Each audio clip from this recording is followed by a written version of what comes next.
what do I do when I'm broken? When I'm broken, I relish it. That's what I'm gonna do. I'm gonna use it. Because if I'm broken, then I just found my limitations. And until I know what my limitations are, how can I push them? How can I get better? But once I see it, once I feel it, once I see where I was broken, then I can attack that weakness. I can fill in that gap. I can reinforce that breach. If you break, it means it's time to fortify your will to make it stronger. There's all kinds of different ways to break. You can break physically, you can break mentally, you can break your heart, you can break your spirit, and none of those are fun, and all of those are gonna leave a mark. But the mark that they leave can be the mark of victory or it can be the mark of defeat. Because every time you break, and in every way that you break, while it's a chance, it's definitely a chance for you to give up and for you to just to fall apart. But there's also opportunity. There's opportunity to get stronger and get smarter and get faster and get tougher and get more stable and get more resilient and get better. When you break, you have the opportunity to show the world, the whole world, what you are really made of. So if you break, if you break, the fight isn't over. In fact, if you break, the fight is just beginning.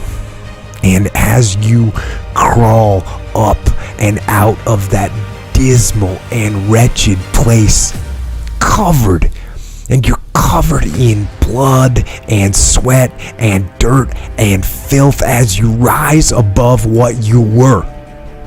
And as you take the form of who you are supposed to be, you will see that in the very act of standing up, in the very act of fighting on, you will become and you will remain unbroken.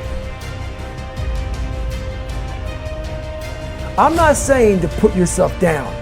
I'm saying listen to the truth. And the truth isn't in the 20%.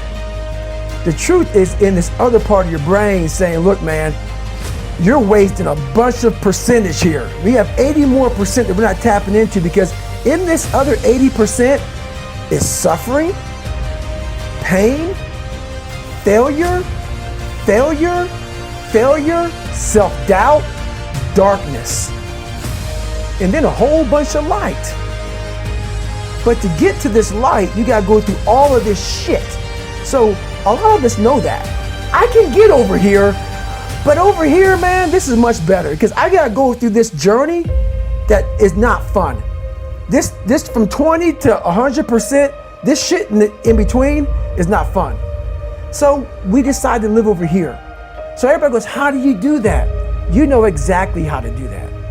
You know exactly, it's not a magic trick. There's nothing I talk about in that book that's a magic trick. It's all back down to a very primitive mindset of we just have to do. It's like breathing. Breathing becomes normal. Like we don't know that we're doing it. That's how you have to live your life. When that alarm clock goes off at 4 or 5 in the morning, your mind says no. You just say, this is what we do.